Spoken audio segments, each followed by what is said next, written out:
Hello everyone, welcome to your revealing channel. ഇന്നത്തെ വീഡിയോയിൽ നമ്മൾ മൈക്രോ പ്രോസസ്സറിനെ കുറിച്ചാണ് നോക്കാൻ പോകുന്നത്. നിങ്ങൾ ആദ്യമായിട്ട് കാണണമെങ്കിൽ മറക്കാതെ നമ്മുടെ ചാനൽ സബ്സ്ക്രൈബ് ചെയ്യുക, അടുത്തിരിക്കുന്ന ബെൽ ഐക്കണും ക്ലിക്ക് ചെയ്യുക. ശരി, നമുക്ക് വീഡിയോയിലേക്ക് പോകാം.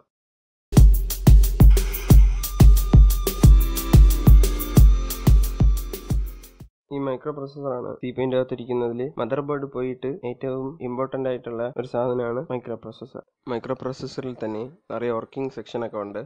അതൊക്കെയാണ് ഇത്. സ്പീഡ് നോക്കുന്നതും ഡേറ്റാസൊക്കെ ഇൻപുട്ട് ചെയ്യണതും മെമ്മറിയിൽ സ്റ്റോർ ചെയ്യണതൊക്കെ. മൈക്രോ പ്രോസസ്സർ വരണ മുമ്പ് കമ്പ്യൂട്ടറിൻ്റെ അകത്തിരുന്നത് സർക്യൂട്ട് ബോർഡും IC TTL എന്ന് പറയുന്ന ടൈപ്പ് ഓഫ് സർക്യൂട്ട്സ് ആണ് ഇരുന്നത്. ഫസ്റ്റ് മൈക്രോ പ്രോസസ്സർ വന്നിട്ട് Intel 4004 ആണ്.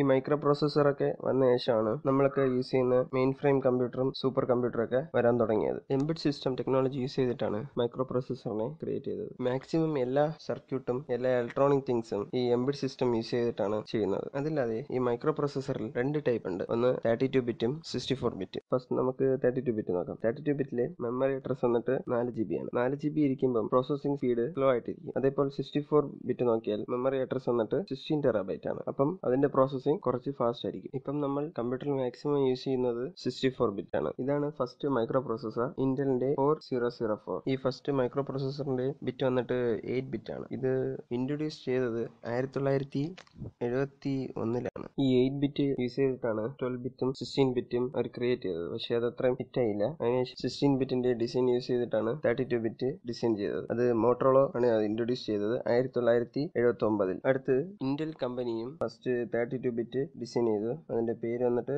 IAPS 432 എന്നാണ്. അത് ഇൻട്രൊഡ്യൂസ് ചെയ്തത് 1981-ലാണ്. 64 ബിറ്റ് ഇൻട്രൊഡ്യൂസ് ചെയ്തത് AMD കമ്പനിയാണ് 1996. അതിന്റെ അപ്ഗ്രേഡ് വെർഷൻ 64 ബിറ്റിന്റെ അപ്ഗ്രേഡ് വെർഷൻ 2011-ലാണ് അടുത്ത് റിലീസായത്. ഇന്ന് വരെ നമ്മൾ യൂസ് ചെയ്യുന്നത് 64 ബിറ്റാണ്. ഇപ്പോഴും 64 ബിറ്റാണ് ടോപ്പിൽ നിൽക്കുന്നത്. ശരി, നിങ്ങൾക്ക് ഈ വീഡിയോ ഇഷ്ടപ്പെട്ടാൽ ലൈക്ക് ചെയ്യുക, ഷെയർ ചെയ്യുക, സബ്സ്ക്രൈബ് ചെയ്യുക.